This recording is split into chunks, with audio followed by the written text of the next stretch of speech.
सिलाई मशीन आप दो तरह से चला सकते हैं, बिजली से चला सकते हैं और AA बैटरी से भी चला सकते हैं। बिजली से चलाने के लिए अडेप्टर का उपयोग करें, जो कि मशीन के साथ दिया गया है। अडेप्टर को 2 पिन सॉकेट में लगाएं और दूसरा छोर मशीन में दिए गए स्थान पर लगाएं। मशीन को फुट पैडल के द्वारा भी चला सकते हैं। जैसा कि आप देख सकते हैं कि फुट पैडल का एक छोर दिए गए जगह पर लगाएं और दूसरे छोर को दबाने से मशीन शुरू हो जाती है। अब हम आपको मशीन के विभिन्न अंग और उनकी उपयोगिता के बारे में जानकारी देंगे। निचला पहला बटन स्पीड को कंट्रोल करने के लिए है। बीच वाले बटन के सहयोग से आप मशीन को ऑन या ऑफ कर सकते हैं और ऊपर वाले बटन का उपयोग रोशनी के लिए कर सकते हैं, जिससे कि आप आसानी से कम रोशनी के स्थान पर भी बिना रुकावट काम कर सकते हैं। सिलाई मशीन में ही धागा कट करने की सुविधा दी गई है। आगे के इस अंग को फैब्रिक होल्डर कहा जाता है, जो कि कपड़े को आगे सरकाने में मदद करता है।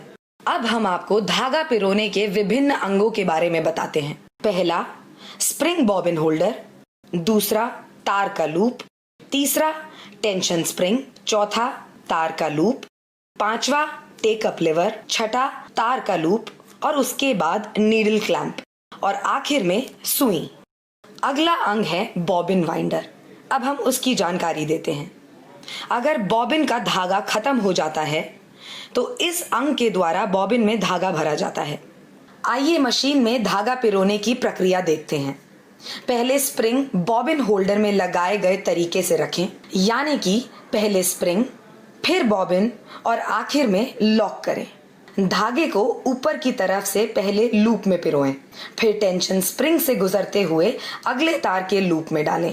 ध्यान रहे, टेंशन स्प्रिंग से गुजरते वक्त आपको धागा टेंशन स्प्रिंग के ऊपर की 2 प्लेट के बीच से ले जाना है, यानी कि टेंशन स्प्रिंग को लपेटना नहीं है या वाइंडिंग नहीं करनी है। उसके बाद अगले तार के लूप में पिरोएं। आगे बढ़ते हुए टेकअप लिवर से धागा पिरोएं। ध्यान रखें, दिखाई गई प्रक्रिया को आराम से करें। अब हम आगे बढ़ेंगे। टेकअप लिवर के बाद दिखाए गए अगले तार के लूप से धागा पिरोएं। अब नीडल क्लैंप के छेद से धागे को नीडल के छेद में डालना है। तो अब आपको ध्यान देना है कि नीडल के छेद में धागा बाईं ओर से दाईं ओर में पिरोना है, जैसा कि आप देख रहे हैं। अब हम बॉबिन की प्रक्रिया की तरफ बढ़ेंगे।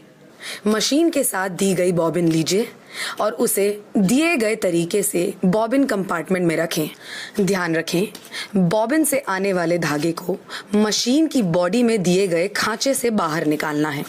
धागा खींचकर देखें कि आपकी बॉबिन क्लॉकवाइज अथवा घड़ी की दिशा में घूम रही है क्या। उसके बाद बॉबिन कंपार्टमेंट का कैप लगाकर उसे बंद कर दें। धागा खींचकर यह सुनिश्चित करें कि आपकी बॉबिन सही तरीके से लगी है। और अब हम महत्वपूर्ण क्रिया की ओर बढ़ेंगे, जो कि है बॉबिन का धागा नीडल के धागे के साथ ऊपर लाना है। ध्यान दें और दिखाई गई प्रक्रिया को आप पहले ध्यान से देखें और उसके बाद ही उसे करें। अब आप समझ लें कि हमने यह काला धागा नीडल के लिए इस्तेमाल किया है और सफेद धागा बॉबिन के लिए। अब आपको वीडियो में दिखाए गए तरीके से काले धागे के छोर को अपने हाथ में पकड़ना है और दूसरे हाथ से हैंड व्हील धीरे धीरे अपनी तरफ घुमानी है। एक चीज का ध्यान रखें कि आपको हैंड व्हील को लगातार और तेजी से नहीं घुमाना है, ताकि वो नीडल को नीचे की ओर ले जाए। ध्यान रखना है कि नीडल नीचे की तरफ सिर्फ एक बार जानी चाहिए, जैसे कि आप वीडियो में देख पा रहे हैं। जैसे जैसे नीडल नीचे नीचे जाए, वैसे ही आपको हैंड व्हील घुमाते रहना है। जब नीडल अपनी पुरानी जगह, मतलब जहां से वो नीचे गई थी, उस जगह वापस आ जाए, तब आप हैंड व्हील घुमाना बंद कर दें। दूसरे हाथ में जो काला धागा पकड़ के रखा था, उसे आप ऊपर की ओर कर लें, जैसा कि वीडियो में दिखाया गया है। जैसे ही आप उसे ऊपर की ओर करेंगे, वैसे ही नीचे से सफेद धागा ऊपर आएगा। हम फिर से यह बता रहे हैं कि आपने हैंड व्हील अपनी तरफ घुमाया था और अब आप दोनों धागों को बाहर निकालें और पेडल फुट के बीच से पीछे की तरफ ले जाएं। उसके बाद जरूरत के अनुसार धागा खींच लें और दिखाए गए तरीके से उसे काट लें और अब आपकी मशीन सिलाई करने के लिए तैयार है।